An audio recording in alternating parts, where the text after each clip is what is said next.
Dios ya conoce el día exacto en que vas a morir. Y esa verdad, si de verdad la entiendes, no te deja vivir igual. ¿Alguna vez te quedaste frente a un ataúd y pensaste, ¿por qué ahora? ¿Por qué tan joven? ¿Por qué no hubo un milagro? ¿Por qué Dios permitió esto? O tal vez lo dijiste distinto, mi muerte es al azar, o está escrita. Dios decide cuando me muero. Esto no es solo teología, esto es personal. Porque cuando la muerte toca a alguien que amas, o cuando se acerca a ti, se acaba la ilusión de que tú controlas el tiempo. Hacemos planes como si tuviéramos el reloj en la mano. Vemos tragedias en el teléfono como si nunca nos pudieran tocar. Pero la verdad es brutal.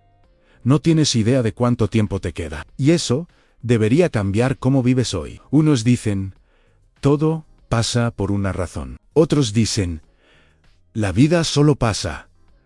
La muerte solo pasa. Pero, ¿qué dice Dios? Él se sienta a mirar la historia, impotente. O Él es el que sostiene el calendario de tu alma. La Biblia no se queda callada. Habla de tus días contados, del momento de tu partida, y de la soberanía del Dios que sostiene tanto la cuna como la tumba. Y hoy vamos a caminar por escritura, por verdad, por historias hermosas y brutales. Porque cuando entiendes que tu muerte no es al azar, empiezas a vivir como si tu vida tampoco lo fuera. Quédate conmigo, porque vamos a tocar una de las verdades más evitadas, pero más importantes del cristiano. Dios decide cuándo morimos. Vamos a verlo. En unos minutos vas a entender lo que la Biblia enseña sobre tus días. Vas a descubrir por qué algunas muertes parecen injustas. Y vas a salir con una forma práctica de vivir sin miedo, pero con urgencia santa. Ahora, escucha esto, porque te va a sacudir. Tú no solo tienes días, tú tienes un número. Y ese número no lo decide la suerte. Hay un versículo que es como un golpe suave y fuerte al mismo tiempo. Salmo 139 dice que todos tus días fueron escritos antes de que existiera uno solo. Antes de tu primer llanto, antes de tu primer paso, antes de que alguien supiera tu nombre, Dios ya conocía tu último aliento. Y esto no es para que vivas paranoico, es para que vivas con reverencia. Porque tú no estás solo existiendo, tú estás vivo por una cita divina. Cada amanecer que viste, cada noche que dormiste y tu corazón siguió latiendo, cada accidente que pudo ser tragedia y no lo fue, Dios estaba ahí. Esta verdad destruye la mentira de lo random. Te recuerda que tu vida no es tuya, como si fuera un juguete. Pablo lo dice claro, no te perteneces, fuiste comprado a precio. Entonces, tu vida tiene dueño, y tu muerte no está fuera de su mirada. Y si te parece demasiado, mira la Biblia. Dios le dijo a Abraham que moriría en buena vejez. Dios le mostró a Moisés cuando era tiempo de subir la montaña. Dios le añadió años a Ezequías, cuando ya le habían dicho que se moría. Jesús le dijo a Pedro hasta la clase de muerte con la que glorificaría a Dios. Eso no es un Dios distraído, eso es un Dios soberano. Ahora, aquí viene una frase que muchos no soportan, pero es verdad. Nadie muere demasiado pronto en los ojos de Dios, aunque se sienta demasiado pronto en los nuestros. Y sí, eso duele. Lo sean, pero también consuela de una manera extraña, porque significa que nada lo sorprendió. Ni el cáncer, ni el accidente, ni la violencia, ni ese mensaje que te partió la vida. Entonces la pregunta no es, ¿me voy a morir? Claro que sí. La pregunta es, ¿estoy viviendo como alguien que sabe que sus días tienen número? Porque cuando entiendes que Dios conoce tu último aliento, empiezas a tratar cada aliento antes de ese como un regalo. Dejas de desperdiciar tiempo, dejas de jugar con el pecado como si tuvieras garantizado el mañana. Dejas de tratar la gracia como una excusa para postergar, y empiezas a caminar con el Dios que sostiene tu vida en sus manos. Tus días están contados. Sí, pero lo más fuerte es esto. Tus días están conocidos, y el que los conoce te ama más que la vida misma. Y ahora viene el giro que te inquieta. Si Dios tiene un número, eso significa que cada muerte fue su deseo. Significa que todo era su plan. Aquí es donde el agua se pone profunda. Porque si Dios numera tus días, entonces dime, ¿qué hacemos con el choque, con la sobredosis, con el suicidio, con la bala perdida, con la enfermedad que los médicos no pudieron detener, eso también era voluntad perfecta. No simplifiques algo que la Biblia trata con peso. Sí, Dios es soberano, a nada se le escapa, ninguna muerte lo sorprende. Pero eso no significa que cada muerte sea el ideal de su corazón, porque Dios, en su sabiduría, permitió un mundo con libertad humana, y con esa libertad, la gente toma decisiones devastadoras. Un borracho se sube a manejar, un médico se equivoca, alguien se rinde a la desesperación, alguien vive ignorando la sabiduría que podía salvarle la vida. Hay un versículo que casi nadie cita, porque es incómodo. Eclesiastés pregunta, ¿por qué morir antes de tu tiempo por necedad? Eso te revela algo fuerte. Hay formas de acortar tu vida. El pecado tiene consecuencias. La imprudencia tiene factura. La necedad cobran. Entonces, ojo con esto. Que Dios lo permita no significa que Dios lo apruebe. Hay diferencia entre lo que Dios ordena y lo que Dios permite. Dios permitió que el hijo pródigo se fuera. Dios permitió que Judas traicionara. Dios permitió que la humanidad crucificara a su hijo. Eso significa que Él disfrutó eso, no empero. Dios es tan soberano que puede usar incluso lo que Él no causa para redimir. Y aquí es donde entra una de las frases más mal entendidas y más poderosas. Dios hace que todas las cosas cooperen para bien para los que lo aman. Eso no significa que todo sea bueno. Significa que Dios puede sacar bien incluso del caos. Y escucha esta verdad, que te rompe y te sana. Tú no eres más compasivo que Dios. Dios también llora. Él estuvo ahí cuando el corazón se detuvo. Él estuvo ahí cuando sonó la llamada. Él estuvo ahí cuando se te fue el aire llorando. Él estuvo ahí cuando no pudiste dormir. Y sigue ahí, ahora. Nada se le escapa. A nada se desperdicia. Y si tu historia todavía no se ha terminado, es porque Él todavía está escribiendo redención. Entonces, no toda muerte es diseño perfecto, pero toda muerte está dentro de su mirada. Tal vez nunca entiendas el porqué, pero puedes confiar en quien sigue en el trono. Y ahora quiero que veas algo que la Biblia deja clarísimo. En la Escritura hay muertes que no fueron un accidente, fueron una cita. Piénsalo. Si Dios de verdad sostiene los tiempos, eso debería verse con nombres, con historias, con momentos exactos. Y se ve a Moisés. La Biblia dice que murió con 120 años, y aún así, no estaba ciego ni débil como alguien destruido. ¿Qué significa eso? Que no murió porque se le acabó la energía. Murió porque Dios le dijo, es tiempo. Subió la montaña, miró la tierra prometida, y terminó su carrera. No por enfermedad, sino por cumplimiento. David, en Hechos, se dice algo que me pone la piel de gallina. David, después de servir al propósito de Dios en su generación, durmió. No dice, después de cumplir cierta edad. Dice, después de servir propósito. Eso te cambia la lógica. La Biblia conecta muerte con misión. Esteban, el primer mártir, fue apedreado por predicar. Para nosotros se ve como tragedia. Para el cielo, fue una puerta abierta. Vio el cielo abierto, y su muerte encendió el avance de la Iglesia. Lo que parecía demasiado pronto fue una chispa en el plan de Dios, y ahora, el ejemplo que lo aplasta todo. Jesús, ante Jesús, dijo, nadie me quita la vida, yo la entrego. Eso es salvaje. Jesús no murió porque los hombres fueron más fuertes. Murió porque la misión estaba cumplida, y escogió el momento. ¿Te das cuenta? La muerte en la Biblia no siempre es un final. A veces, es un sello de misión completada. Y ahora quiero que te quedes con esta frase, porque te va a perseguir con amor. Tú no mueres cuando estás cansado, tú mueres cuando estás listo según Dios.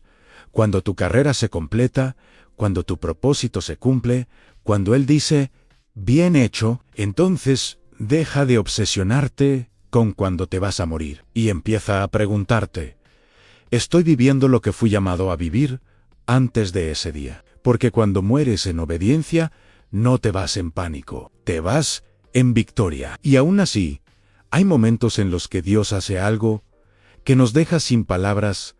A veces no es ya. A veces Dios dice, todavía no. ¿Sabes cuánta gente está viva hoy porque Dios retrasó una muerte que ya venía? el accidente que debió matarte, la enfermedad que debió ganarte, el enemigo que debió terminar contigo. Pero no, algo pasó. Alguien te encontró. El diagnóstico llegó a tiempo. Una decisión cambió el resultado. Y tú sigues aquí. Mira a Ezequías. Dios envía al profeta y le dice: pon tu casa en orden. Vas a morir en fin. ¿Qué harías tú? ¿Entrarías en pánico? ¿Te rendirías en Ezequías? Lloró y oró. Y antes de que el profeta saliera del lugar, Dios lo manda de regreso y le dice: he escuchado tu oración, te doy 15 años más. Eso no es coincidencia. Eso es Dios extendiendo tiempo. Y aquí viene la pregunta que te quiero meter en el pecho. Dios ya te dio años extra sin que tú lo notaras. Ese choque que evitaste por un segundo. Esa vez que tu cuerpo se salvó de milagro. Ese momento donde pensaste rendirte, pero algo te sostuvo. Dios no solo quita vida. Dios da vida. Y a veces estira tu línea del tiempo porque todavía tienes asignación. Mira a Pablo, naufragios en cárcel, en piedras, mordida de víbora. Y se levantaba. ¿Por qué?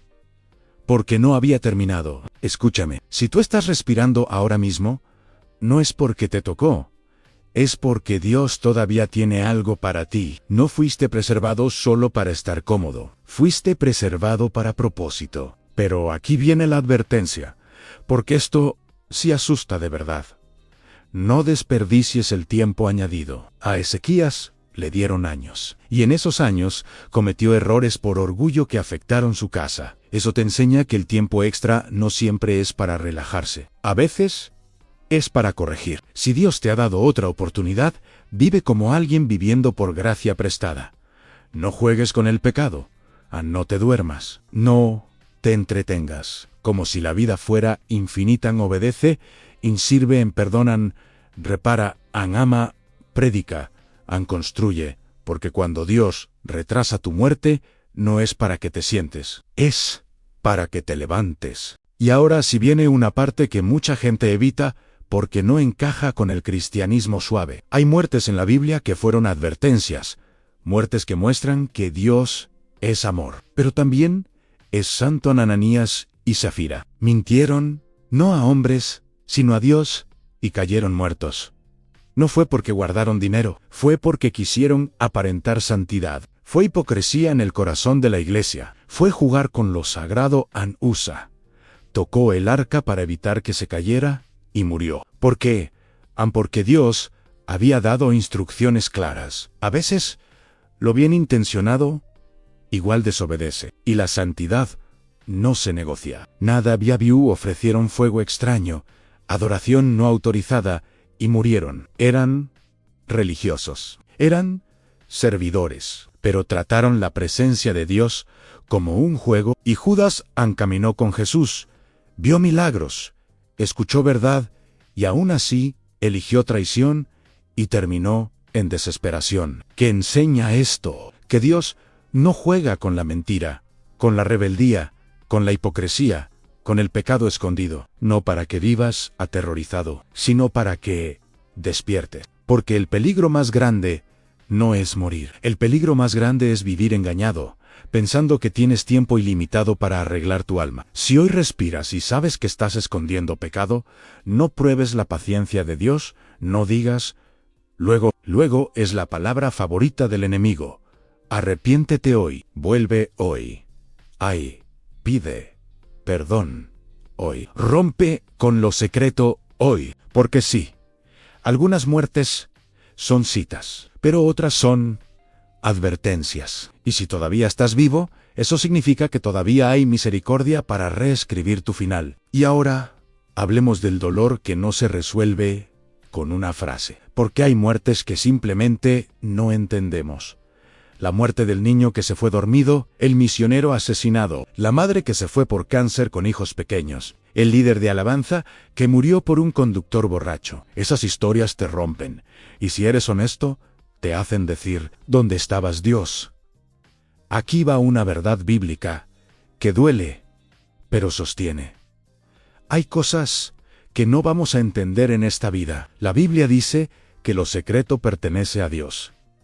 Eso significa, no todo tiene explicación aquí, no todo encaja en un sermón bonito, no todo dolor tiene un porqué visible, pero que no lo veas no significa que no exista. Pablo dice que los caminos de Dios son profundos y muchas veces incomprensibles en traducción. Tú no siempre entenderás su mente, pero sí puedes confiar en su corazón. Mira a Job, perdió hijos, salud, riqueza, no por castigo, no por maldición, sino por una batalla espiritual que él no podía ver. Y cuando Dios finalmente habla, no le da todos los detalles. Le recuerda quién sostiene el universo. Y Job termina diciendo, ahora mis ojos te ven. A veces, el dolor no viene a darte respuestas. Viene a revelar presencia. Y aquí está el detalle que muchos olvidan.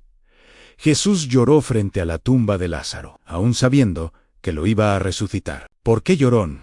Porque la muerte duele. Porque el amor siente. Porque Dios no es frío. Dios es compasivo. Si tú estás llorando a alguien y sientes que no hay respuesta, escucha esto. No necesitas entenderlo todo para confiar en el Dios que sí lo entiende. Hay una promesa que sostiene. Un día Él secará toda lágrima. Un día no habrá muerte, ni llanto, ni dolor. Ese día viene. Mientras tanto, lloramos con esperanza, no porque tenemos todas las respuestas, sino porque conocemos al que sostiene la eternidad. Y un día, cada porqué tendrá luz. Cada heridao será gejimidao. Cada lágrima tendrá sentido. Y ahora te voy a decir algo que suena raro, pero es Biblia pura. No toda muerte es tragedia para el que camina con Dios, para el que vive en Cristo. La muerte puede ser un regalo, un descanso en un regreso a casa, un encuentro. Mira a Simeón. Un anciano justo esperaba al Mesías, y cuando lo sostuvo en brazos, dijo, ahora sí, Señor, ya puedo irme en paz. No estaba aterrado, estaba listo. Eso pasa cuando vives con propósito y con espíritu. ¿No temes morir? Porque sabes a dónde vas. Pablo lo dijo sin miedo. Para mí vivir es Cristo, y morir es ganancia. ¿Quién habla así? Alguien que ya resolvió su eternidad. Y hay un versículo que es como un abrazo fuerte. La muerte de sus fieles es preciosa a los ojos del Señor, no. O sea, si tú perteneces a Dios, tu muerte no es un accidente frío, es un regreso. Es tu fe volviéndose vista. Es tu historia entrando en plenitud. Entonces, te pregunto, directo, ¿estás viviendo de una manera que te prepare para morir en paz? Porque la paz no viene de tener una vida cómoda. La paz viene de tener el alma reconciliada con Dios. Mucha gente no le teme a la muerte, le teme a morir sin estar listo. Le teme al encuentro sin preparación. Entonces, no esperes tu último aliento para arreglar tu vida con Dios. No gastes tu vida intentando evitar la muerte. Vive listo, porque cuando tú sabes a dónde vas, la muerte pierde el poder de controlarte. Y cuando tu hora llegue, no te irás gritando, te irás en paz. Y ahora viene lo práctico. Si todo esto es verdad, hay un llamado para hoy. No para mañana, para hoy. Deja de contar tus días y empieza a hacer que tus días cuenten. Hay un salmo que lo dice con exactitud. Enséñanos a contar nuestros días, para que traigamos al corazón sabiduría. Dios no te llama a obsesionarte con fechas, te llama a vivir con peso eterno. Porque no puedes controlar la cantidad de años, pero sí puedes cambiar el impacto de tus años. Hay gente que vive 90 años y no deja nada. Y hay gente que vive 25 y sacude generaciones. Jesús vivió 33 años e hizo más que muchos en 1000 vidas. ¿Por qué? Porque no desperdició un segundo fuera de la voluntad del Padre. Entonces, ¿qué estás haciendo con el tiempo que te queda? ¿Todavía estás postergando el llamado de Dios? La procrastinación es una trampa disfrazada de prudencia despierta. Arrepiéntete. Reordena tus prioridades.